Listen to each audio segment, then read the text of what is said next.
Mon fils avait insisté pour emprunter ma voiture, pour un essai routier, disait-il, avant mon départ en vacances.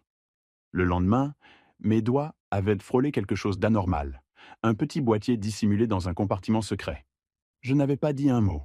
Au lieu de cela, j'avais discrètement collé l'appareil sous le châssis de la voiture de ma belle-fille.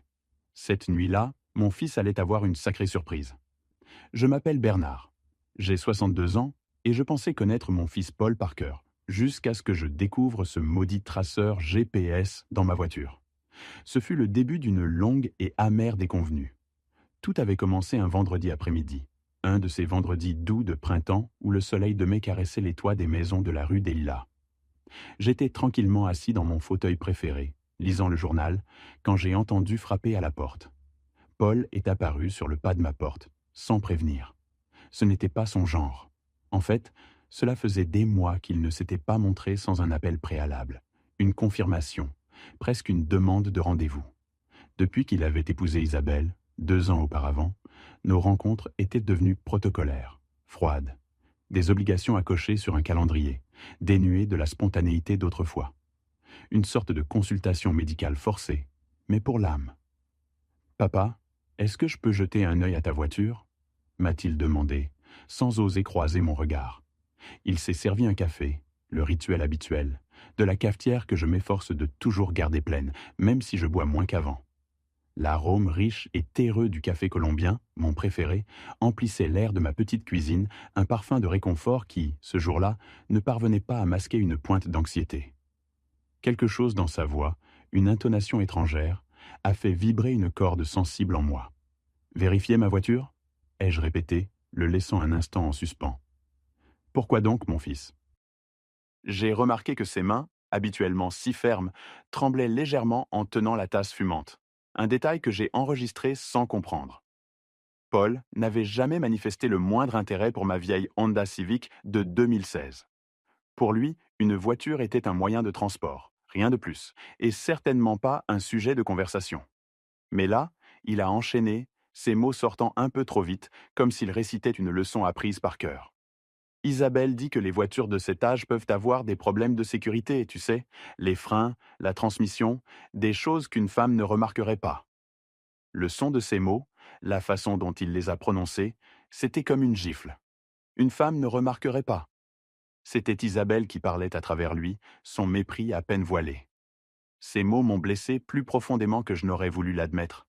Une piqûre insidieuse sous ma peau déjà épaissie par l'âge et les épreuves. Moi, Bernard, qui avait toujours été le roc de cette famille, le mécanicien amateur qui savait déceler le moindre cliquetis suspect, le moindre frottement anormal.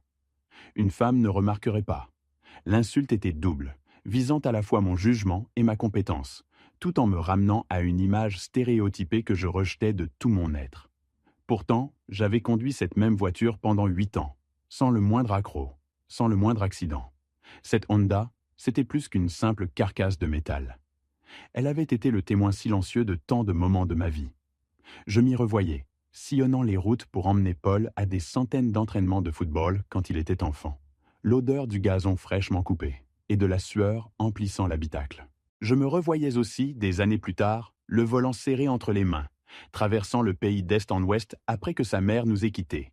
Alors qu'il n'avait que 12 ans, une période où chaque kilomètre parcouru était une tentative désespérée de fuir la douleur et de reconstruire un semblant de foyer pour mon fils. Bien sûr, mon fils, les clés sont sur la table de l'entrée, ai-je dit, un goût amer dans la bouche, ravalant ma fierté blessée avec la force d'un homme qui a trop souvent dû encaisser les coups. Je voulais à tout prix préserver une paix fragile, maintenir le semblant d'une relation. Je voulais qu'il se sente utile, nécessaire à son vieux père, même si l'idée venait de sa femme. Paul a passé près de 2 heures dehors, dans l'allée. De ma fenêtre de salon, j'observais sa silhouette penchée sous le capot, puis rampante sous la voiture, éclairant les dessous du châssis avec une lampe de poche.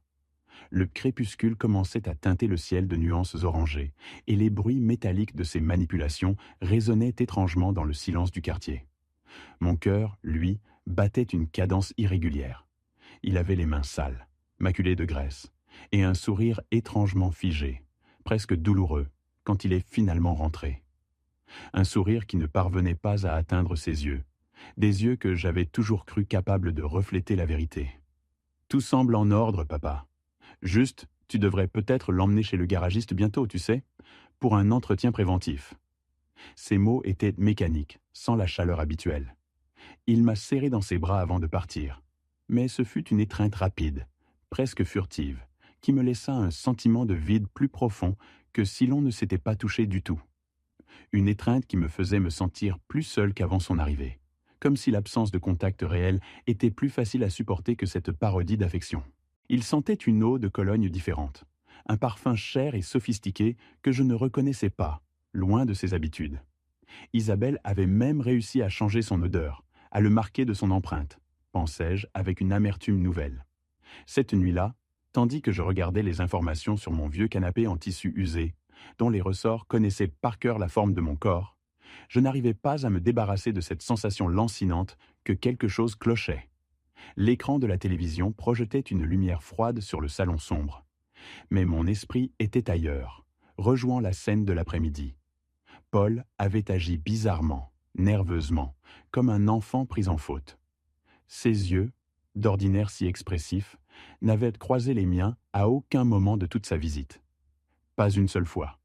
Ce détail, insignifiant en apparence, s'était incrusté dans ma mémoire, alimentant une méfiance grandissante, un pressentiment sombre qui se drapait autour de mon cœur. Le samedi matin, comme à mon habitude, j'ai décidé de laver ma voiture. C'était une routine immuable, un rituel que j'avais hérité de mon défunt père, une façon de garder un lien avec lui. Le soleil de mai, déjà généreux, réchauffait mon dos tandis que je passais l'éponge savonneuse sur le métal bleu délavé de ma Civic, sous le regard indifférent des lilas en fleurs bordant l'allée. L'odeur du savon et de l'eau fraîche se mêlait à celle des fleurs printanières, créant une atmosphère de sérénité trompeuse. J'avais presque terminé, frottant méticuleusement chaque recoin, quand mes doigts se sont glissés sous le siège conducteur, cherchant à atteindre la poussière la plus tenace. C'est là que j'ai touché quelque chose qui n'aurait pas dû être là, quelque chose d'étranger, de dur et de froid. C'était petit, à peine plus gros qu'une boîte d'allumettes, solidement fixé avec du ruban adhésif industriel noir au métal froid du châssis. Une vague de froid m'a traversé l'échine. J'ai tiré dessus avec précaution, mes doigts tremblants, et j'ai senti mon cœur s'emballer. Un tambour fou dans ma poitrine. Le petit boîtier était d'un noir mat, et une minuscule lumière LED verte clignotait discrètement toutes les quelques secondes comme un œil malveillant. Un traceur GPS. Le mot a résonné dans mon esprit, froid et tranchant. Je suis resté là, figé au milieu de mon allée, le petit appareil de traçage posé dans ma paume, mes mains tremblant si fort que le monde autour de moi semblait vaciller. Mon propre fils, Paul. Le garçon qui pleurait quand il écrasait accidentellement une fourmi sur le trottoir, l'adolescent qui me promettait, les yeux brillants, qu'il me protégerait toujours, qu'il serait là pour moi, me surveillait, m'espionnait. La révélation m'a frappé comme un coup de poing à l'estomac, coupant mon souffle. C'était une trahison d'une telle ampleur qu'elle menaçait de réduire en poussière tout ce que je croyais savoir de lui, de nous. Les questions se sont bousculées dans mon esprit. Un essaim d'abeilles en furie bourdonnant dans ma tête. Pourquoi? Depuis quand? Était-ce son idée, ou celle d'Isabelle? Au fond de mon cœur, une réponse, froide et cruelle, avait déjà pris racine. Isabelle.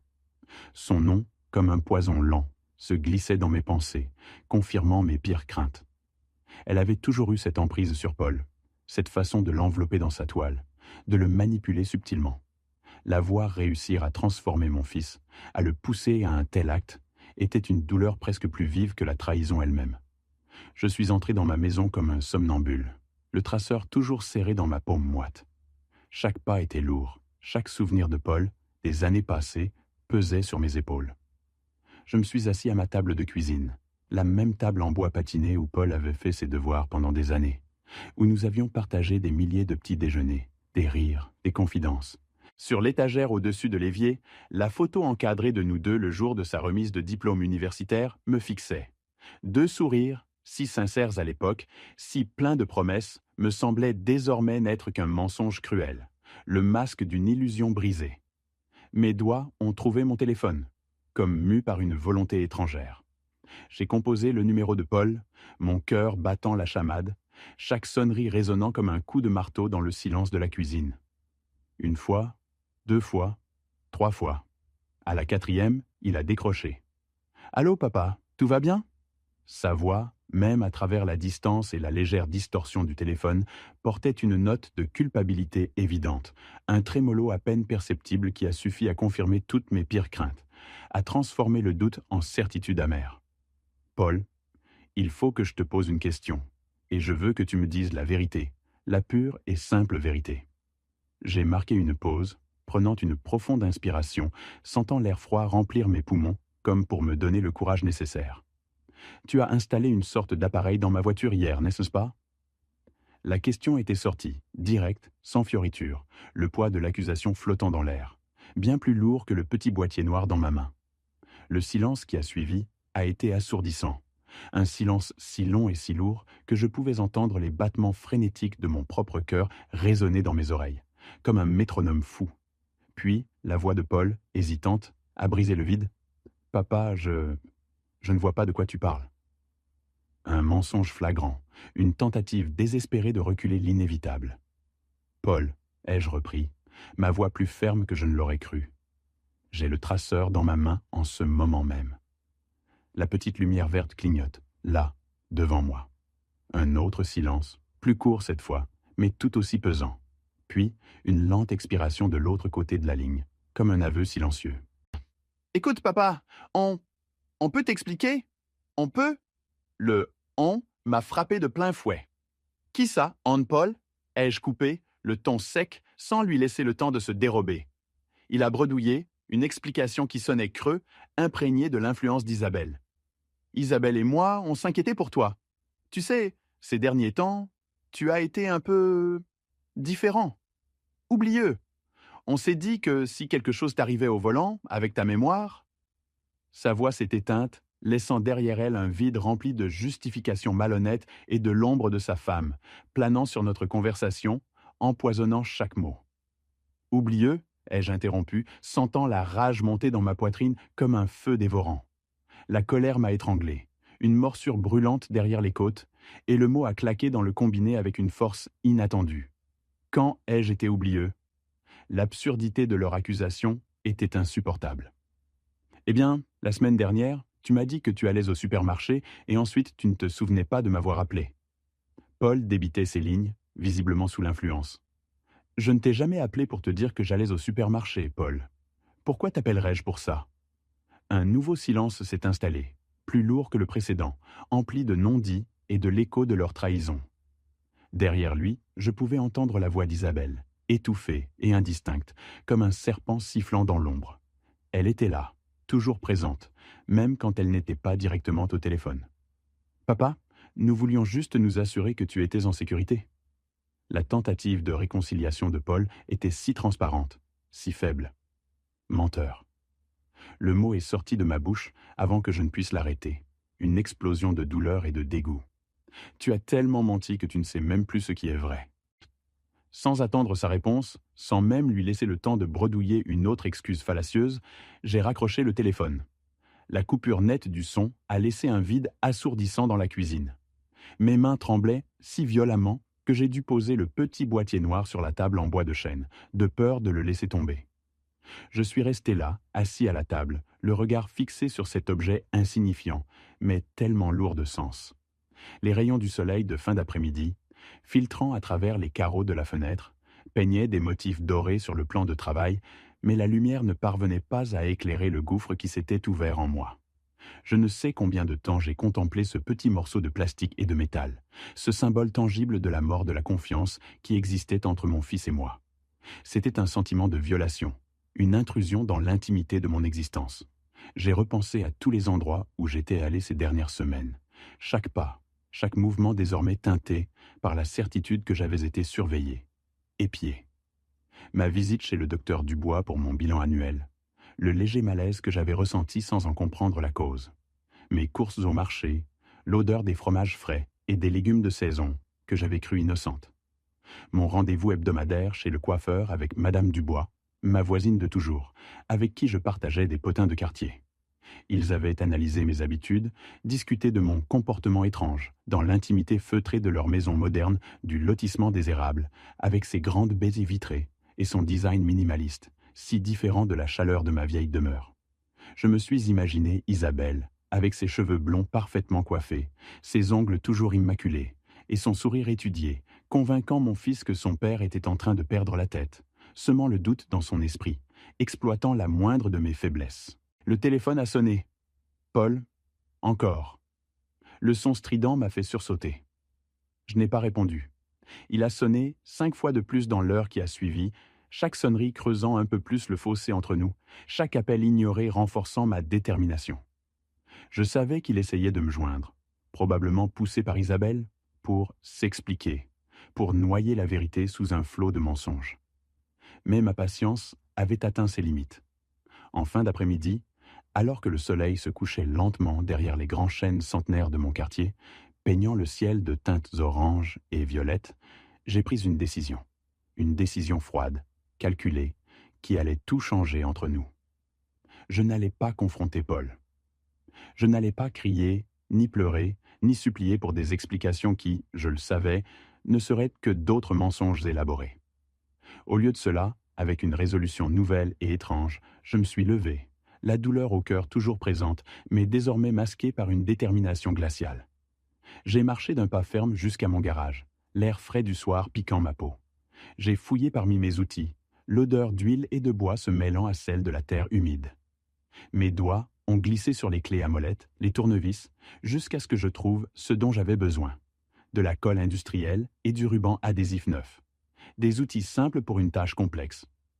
S'ils voulaient jouer aux espions, j'allais leur montrer comment on jouait vraiment à ce jeu.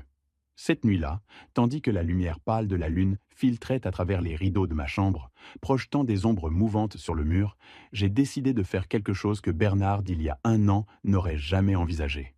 Bernard, l'homme confiant et loyal, aurait affronté Paul directement. Mais ce Bernard-là était mort, étouffé par la trahison. J'allais poser ce traceur dans la voiture d'Isabelle. Non pas pour faire du mal à qui que ce soit, non, mais pour découvrir la vérité, la froide et dure vérité, sur la raison pour laquelle ma belle-fille avait réussi à transformer mon propre fils en mon ennemi, une marionnette entre ses mains. Cette nuit-là, je n'ai pas pu dormir. Le sommeil était un luxe que je ne pouvais pas me permettre. Je suis resté éveillé jusqu'à 3 heures du matin, tournant et retournant dans mon lit, le matelas me semblant soudain inconfortable. Mon esprit était une machine implacable, rejouant chaque interaction que j'avais eue avec Paul au cours des 2 dernières années. Chaque conversation anodine, chaque visite dominicale qui avait commencé à se raréfier, chaque moment fugace où j'avais senti que quelque chose, une fissure imperceptible, se formait entre nous. Isabelle était arrivée dans nos vies comme un ouragan déguisé en douce brise, une force de la nature insidieuse. Paul l'avait rencontrée au travail en octobre 2020.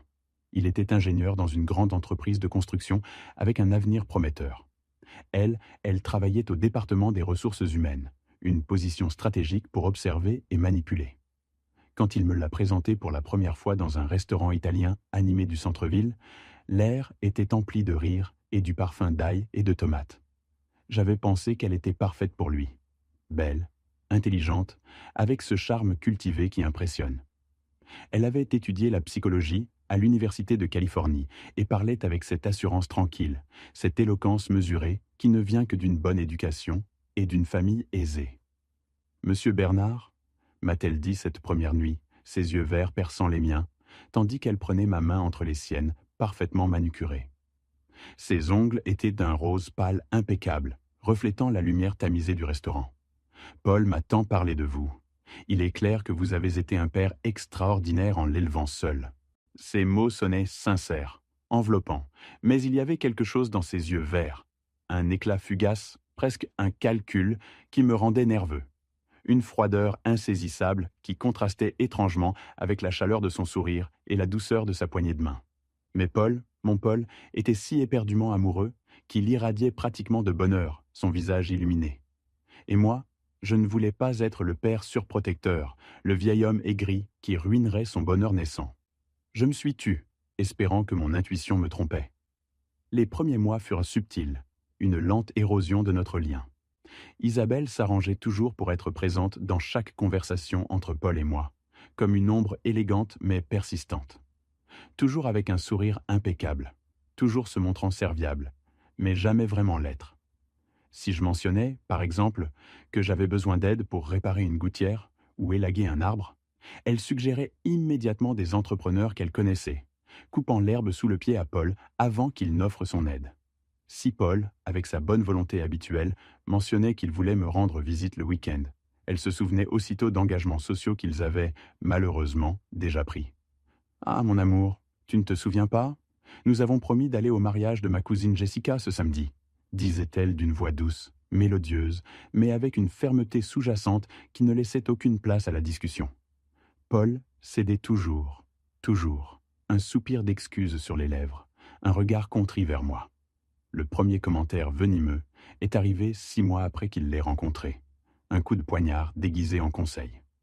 Nous dînions chez moi, dans la salle à manger, où tant de souvenirs s'étaient tissés. Un moment qui était sacré pour Paul et moi. Une tradition dominicale que nous avions maintenue depuis son adolescence. L'odeur du rôti de porc mijoté flottait encore dans l'air. « Bernard, m'a dit Isabelle, alors que je servais avec fierté mon dessert fait maison, une tarte aux pommes dont Paul raffolait. Avez-vous déjà envisagé de déménager dans un endroit plus petit ? La question était sortie de nulle part, une flèche empoisonnée. Cette maison est très grande pour une personne seule. J'ai laissé tomber la cuillère à tarte sur le plat avec un petit bruit sec, surpris et offensé. J'aime ma maison, ai-je répondu, ma voix un peu plus tendue que je ne l'aurais voulu. C'est ici que j'ai élevé Paul. Elle contient tant de souvenirs. Un micro-flashback a traversé mon esprit. Paul, enfant, courant dans le jardin, riant aux éclats. Bien sûr, mais pensez-y pratiquement, a-t-elle insisté, imperturbable. L'entretien doit être très coûteux et Paul est toujours inquiet pour vous. Seul ici. Elle a regardé mon fils avec ses yeux verts qui semblaient l'hypnotiser, le retenant prisonnier de son emprise. Et Paul a hoché la tête, un air grave sur le visage, comme s'il était réellement préoccupé. N'est-ce pas, mon amour ? Tu me dis toujours à quel point tu t'inquiètes pour ton papa. La voix d'Isabelle était douce, presque mielleuse, mais je sentis une pointe de triomphe à peine dissimulée dans ses intonations. Paul hocha la tête, comme un automate déréglé, ses yeux fuyant les miens avec une gêne évidente. Il avait l'air d'un enfant pris en faute. « C'est vrai, papa », murmura-t-il, un malaise palpable dans sa voix. Parfois, je reste éveillé, à me demander si tu vas bien tout seul ici, dans cette grande maison où tu es si isolé. Ce fut la première fois que je sentis, avec une clarté glaçante qui me serra le cœur, qu'Isabelle semait insidieusement des idées dans l'esprit de mon fils, des pensées qui n'avaient jamais effleuré Paul avant de la rencontrer. Un pressentiment sinistre me saisit. Les commentaires s'ensuivirent, goutte à goutte, un filet constant et pernicieux, comme un poison lent qui s'infiltre dans un verre d'eau limpide, altérant sa pureté. Toujours déguisé en marque d'attention, toujours enveloppé d'une bienveillance feinte, il n'en était pas moins des flèches acérées, destinées à me miner, à saper ma confiance et ma position. « Tu as remarqué que ton papa devient plus distrait, mon amour ?» lançait-elle à Paul, sa voix un murmure à peine audible qu'elle croyait sûrement inaudible pour moi. Occupé que j'étais à ranger la vaisselle dans la cuisine, le cliquetis des assiettes couvrant à peine ses paroles. Je pouvais presque sentir ses yeux verts percer mon dos, me transpercer de leur jugement silencieux. « Tu crois qu'il mange suffisamment ? Il a l'air plus mince, n'est-ce pas ?» Elle ajoutait, avec une fausse préoccupation qui me révulsait, « Peut-être devrions-nous venir moins souvent. Nous ne voudrions pas être un fardeau pour lui. » Chaque mot, prononcé avec une innocente sollicitude, était un coup de marteau sur mon cœur, me laissant un goût amer de déception et de trahison. Paul commença à changer, et ce fut une transformation déchirante à observer, comme si une ombre étrangère s'allongeait sur l'homme que j'avais élevé. Le fils qui m'appelait habituellement 3 fois par semaine pour prendre de mes nouvelles, pour partager un moment de sa journée, ou simplement pour me raconter une anecdote, ne téléphonait plus qu'une fois. Le jeune homme, qui, sans préavis, débarquait, son sac d'outils à la main, pour réparer le robinet. Elle lui avait fait croire que c'était sa responsabilité de me protéger de moi-même. Mais il y avait bien autre chose. Un malaise persistant qui me rongeait, telle une écharde sous la peau que l'on ne peut extraire. Les allusions répétées à mon argent, Les questions insidieuses sur mes finances, les suggestions à peine voilées de déménager dans un endroit plus petit, plus gérable, selon ses dires. Tout cela, chaque mot, chaque regard, pointait vers un objectif bien plus sinistre qu'un simple désir de contrôle. Isabelle avait des plans, des projets bien ficelés, et ces plans incluaient, j'en étais désormais certain, de s'assurer que Paul hérite de ma maison et de mes économies le plus rapidement possible. L'idée me glaçait le sang, une amère pilule à avaler. Je repris le traceur dans mes mains. L'objet, d'une discrétion trompeuse, était plus lourd qu'il n'y paraissait, sa taille et sa forme évoquant celle d'une petite boîte à bijoux, inoffensive en apparence. Au dos, un numéro de série gravé et le nom de la marque TrackSafe Pro brillaient sous la faible lumière de ma lampe de bureau. Une vague de nausée me submergea en pensant à quel point il avait été dissimulé, me suivant comme une ombre. Je me traînais jusqu'à mon vieil ordinateur, le ventilateur ronronnant doucement dans le silence de la nuit, et tapais frénétiquement le nom du produit. Les résultats ne tardèrent pas. 299 €. Ce n'était pas une somme négligeable pour un tel gadget. Mais ce que je découvris ensuite fut bien plus troublant, une révélation glaçante. L'appareil conservait un historique détaillé des emplacements des 30 derniers jours. Cela signifiait qu'Isabelle et Paul m'avaient espionné, méthodiquement, sans relâche, pendant un mois entier. 30 jours de ma vie passés sous leur surveillance. 30 jours de ma liberté bafouée. Je passais la nuit à étudier le traceur, apprenant comment accéder aux données qu'il avait collectées. À l'aube, un plan s'imposa. S'il m'espionnait, je ferais de même. Il était temps de découvrir qui était vraiment Isabelle. Le lundi, déterminé, je m'entraînais à retirer et replacer le dispositif sans laisser de traces. À 7 heures, sachant Paul au travail, je me rendis au condominium Maple Heights. Dans le parking souterrain rempli de voitures luxueuses, je repérai la Honda Civic rouge d'Isabelle. À 8h15, elle sortit en tenue de sport impeccable et partit pour la salle. J'attendis quelques minutes, puis, malgré mes genoux douloureux, je fixai le traceur sous son châssis, exactement comme Paul l'avait fait sur ma voiture. Le chasseur devenait la proie. De retour chez moi, j'installai l'application et obtins un accès en temps réel à ses déplacements. Les premiers jours ne révélèrent rien d'anormal. Salle de sport, courses, salon de beauté, déjeuners en ville. Une routine parfaite, peut-être trop parfaite. Mais le jeudi, l'écran de mon téléphone s'illumina d'une manière inattendue, et quelque chose de subtil, pourtant capital, changea. À 10h30 du matin, au lieu de prendre la route habituelle vers la salle de sport, le petit point rouge symbolisant la position d'Isabelle dévia de sa trajectoire habituelle. Il se mit à glisser lentement, puis, plus rapidement, vers une partie de la ville que je ne reconnaissais pas du tout. C'était un quartier résidentiel à environ 30 minutes du centre, un dédale de rues bordé de pavillons modestes mais impeccablement entretenus, où les jardins étaient de fleuris et les volets fraîchement peints. Un endroit qui ne correspondait en rien à l'image qu'Isabelle s'efforçait de projeter. Elle y resta 3 heures durant, un laps de temps considérable pour une simple course ou une visite impromptue. Le vendredi, le scénario se répéta à l'identique, puis le lundi suivant également. Chaque fois, le même quartier discret, la même durée. Ma curiosité initiale, celle d'un homme qui s'ennuyait, se transforma rapidement en une suspicion grandissante, lourde et palpable.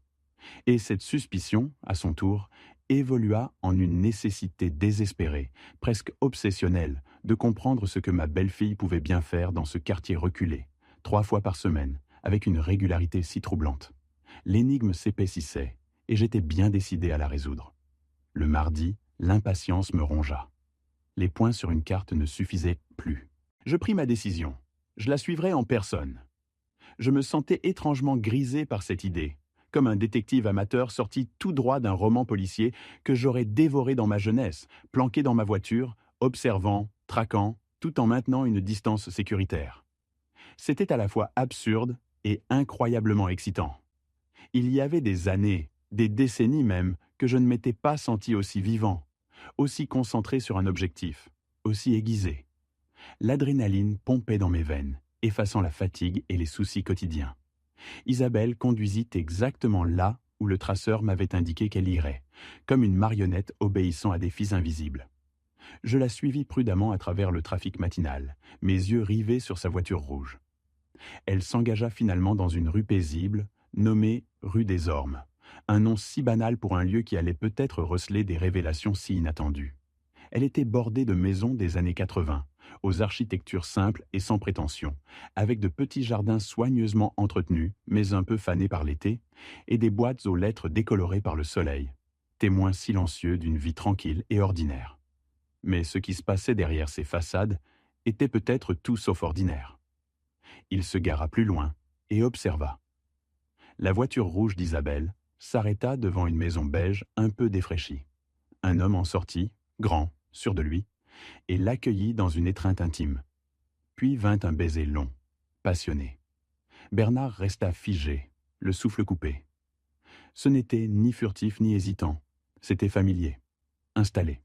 Dans la voiture, il tenta d'absorber ce qu'il venait de voir. Isabelle, qui avait convaincu Paul qu'il perdait la tête, le trompait. Et depuis combien de temps? Paul savait-il? Cette nuit-là, il ne dormit pas.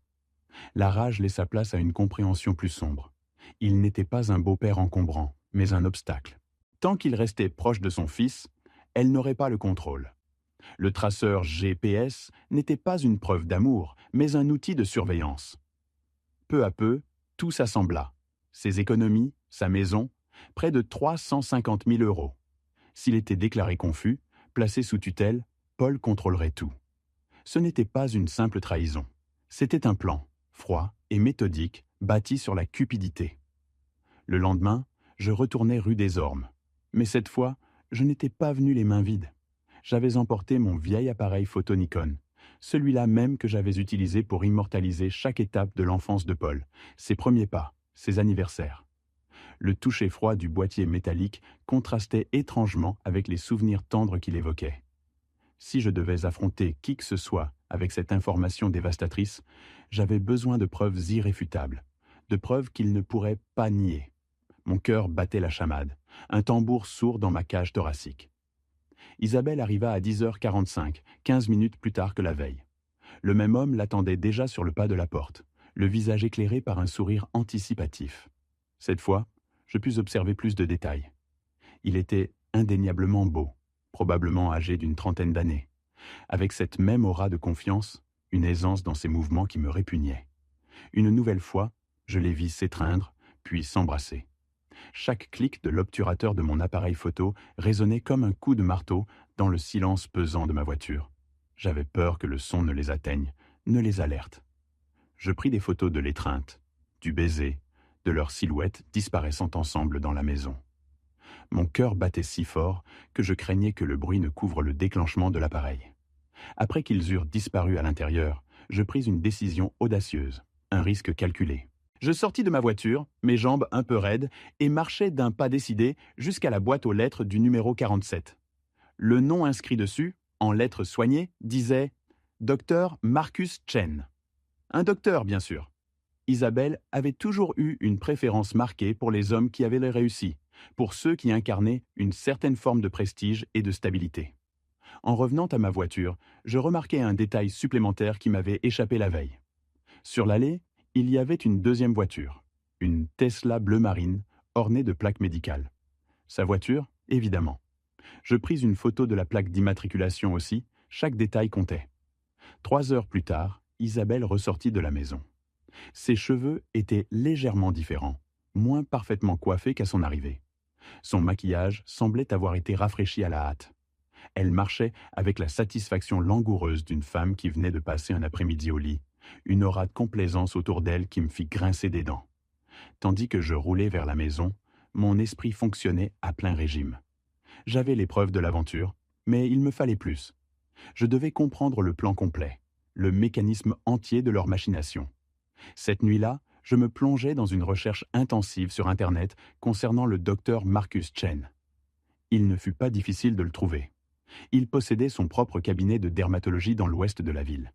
Divorcé, sans enfant, et selon les photos de son profil professionnel, il correspondait exactement au type d'homme qui attirerait quelqu'un comme Isabelle. Réussi, séduisant et suffisamment âgé pour offrir une stabilité financière. Mais quelque chose d'autre me tracassait. Si Isabelle avait une liaison, pourquoi restait-elle mariée à Paul? Pourquoi ne divorçait-elle pas pour partir avec le docteur? La réponse ne pouvait être que l'argent. Quelque part dans cette équation sordide, mes 350 000 euros étaient la pièce maîtresse, le pivot de toute leur stratégie. Au cours des jours suivants, je continuais à suivre les mouvements d'Isabelle. Les schémas étaient d'une cohérence troublante. 3 visites par semaine chez le docteur Chen, toujours pour une durée de 3 heures, invariablement calées sur les horaires où Paul était au travail. Bernard avait consigné chaque détail dans un carnet mental, chaque départ et chaque retour d'Isabelle, le chronométrage précis de ses rendez-vous clandestins. Le schéma était si régulier qu'il en devenait presque hypnotisant, un ballet macabre dont il était le seul spectateur averti. Mais quelque chose d'autre, de plus insidieux encore, rongeait Bernard. Les samedis après-midi, ces jours où Paul croyait sa femme au spa avec des amis, Isabelle prenait la direction du quartier des affaires.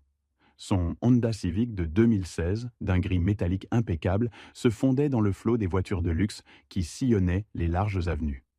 Elle se garait toujours à la même place, juste devant un imposant immeuble de bureaux, aux façades de verre miroitant le ciel parisien, et y restait immuablement pendant 1 heure exacte. 1 heure, ni plus ni moins. Cette précision chirurgicale éveillait en Bernard un sentiment de malaise grandissant. Isabelle ne laissait rien au hasard. Chaque mouvement était calculé. Chaque mensonge, une pierre ajoutée à l'édifice de sa trahison. Le samedi suivant, une brume légère flottait encore sur la ville lorsque Bernard décida d'enquêter sur cet immeuble. Le quartier, habituellement bourdonnant d'activité, était étrangement calme en ce début d'après-midi. Le silence seulement brisé par le sifflement lointain d'un train ou le cliquetis d'une machine à café dans un bistrot voisin.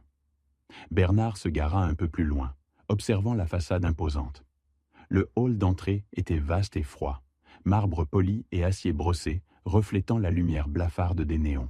Il se dirigea vers le répertoire des locataires, ses doigts rugueux glissant sur la liste alphabétique des entreprises. Et là, au 22e étage, le nom lui apparut. Un coup de poing invisible en plein plexus. Morrison et Associés, avocat spécialisé en droit de la famille et succession. Le sang de Bernard se glaça instantanément dans ses veines. La pièce manquante du puzzle, celle qu'il avait redoutée sans oser la nommer, venait de se poser, révélant l'ampleur glaciale de la machination.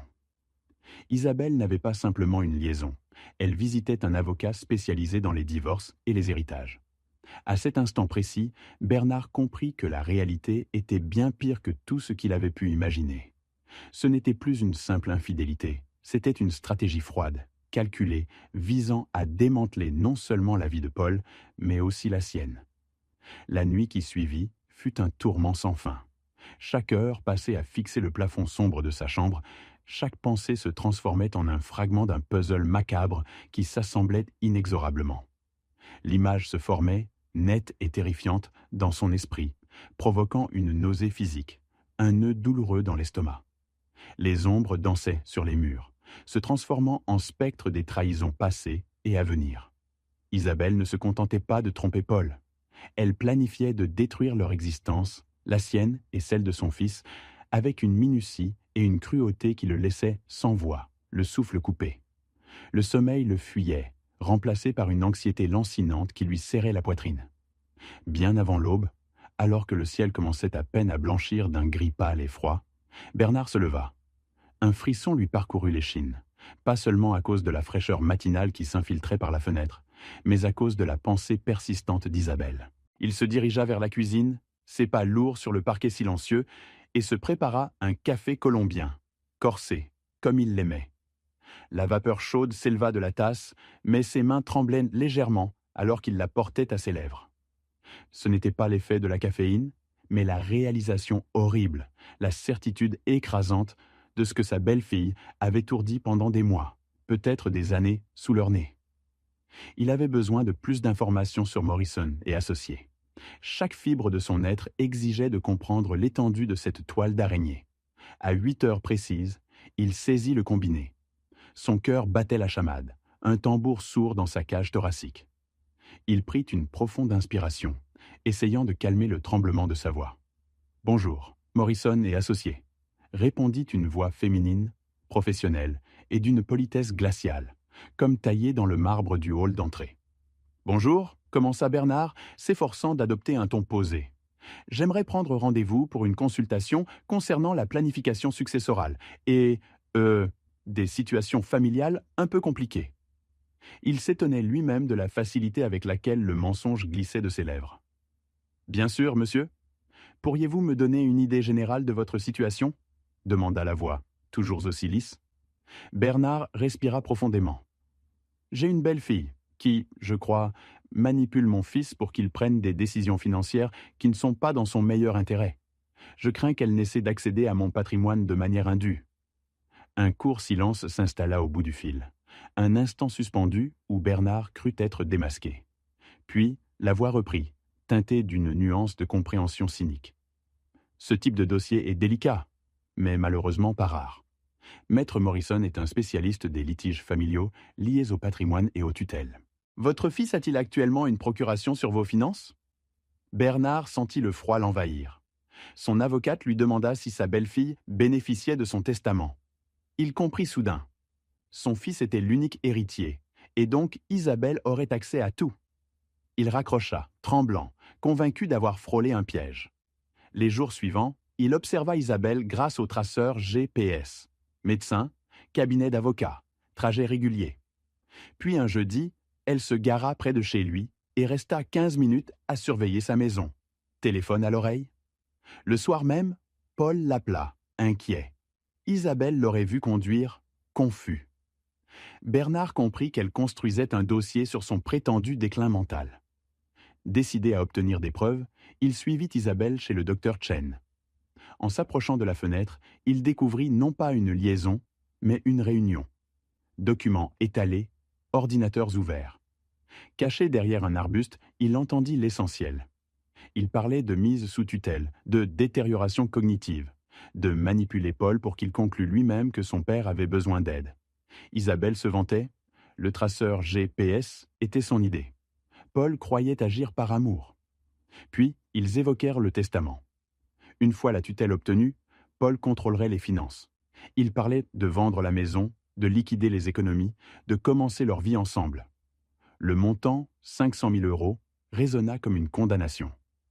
Le monde vacilla. Ce n'était pas seulement une escroquerie. C'était une trahison calculée, froide, qui visait à l'effacer de sa propre vie. Combien de temps pensez-vous pouvoir maintenir le mariage?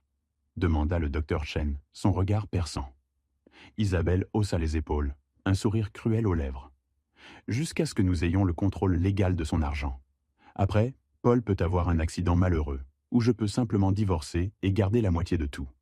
À ce moment-là, nous aurons déjà transféré les actifs de son père. Un accident malheureux. Les mots tourbillonnaient dans ma tête comme des vautours. Il parlait de faire du mal à Paul, ou pire, mon fils, mon unique enfant, le fruit de tant de sacrifices, de tant d'amour. La panique me saisit à la gorge. Vous êtes plus froide que je ne le pensais, dit le docteur Chen, mais son ton était rempli d'admiration, pas de condamnation. Isabelle rit doucement. J'ai planifié ça depuis le jour où j'ai rencontré Paul au travail. Sa première conversation portait sur l'amour qu'il portait à son père et comment vous aviez tout sacrifié pour lui. J'ai immédiatement su qu'il y avait de l'argent en jeu. J'ai eu l'impression d'avoir reçu un coup de poing en pleine poitrine. C'était ça donc. Tout n'avait été qu'un mensonge, une mascarade élaborée, depuis le premier jour. Le souvenir de la première rencontre avec Isabelle, son charme si étudié, sa façon de me regarder dans les yeux avec une fausse sincérité, tout cela revint en un éclair, douloureux. L'avocat dit que nous avons besoin d'au moins 6 incidents documentés de comportements erratiques avant de pouvoir demander la tutelle. Continua Isabelle, sa voix reprenant son ton méthodique. J'en ai déjà 3. L'épisode de la conduite confuse. La fois où Paul dit que je l'ai appelé pour lui dire que j'allais au supermarché, mais que je ne m'en souvenais pas ensuite. Le docteur Chen fronça les sourcils. Mais cela s'est-il réellement produit? Bien sûr que non, répondit Isabelle avec un rire méprisant. Mais Paul n'a aucun moyen de le prouver. Et le troisième, c'est que j'aurais prétendument demandé de l'argent que j'avais déjà payé. J'ai dit à Paul que son père m'avait demandé 500 € pour des réparations à la maison, et que, lorsque je lui en ai parlé une semaine plus tard, il a agi comme si cela ne s'était jamais produit. Encore des mensonges, des fabrications grossières. Je n'avais jamais, au grand jamais, demandé d'argent à Isabelle pour quoi que ce soit. Ma colère montait, une rage sourde face à tant de perfidie. Il vous en faut 3 de plus, dit le docteur Chen. Avez-vous un plan? Isabelle sourit, un éclair machiavélique dans les yeux. Le traceur nous donne beaucoup d'informations utiles. La semaine dernière, il est allé à 3 endroits différents en une seule journée, y compris la même banque 2 fois. Cela peut être interprété comme une confusion quant à savoir s'il avait déjà effectué ces transactions. C'était intelligent, diaboliquement intelligent. Et hier, je l'ai vu me suivre. Il était à 3 voitures derrière moi sur le chemin de mon rendez-vous de yoga. Évidemment, il devient paranoïaque et obsessionnel.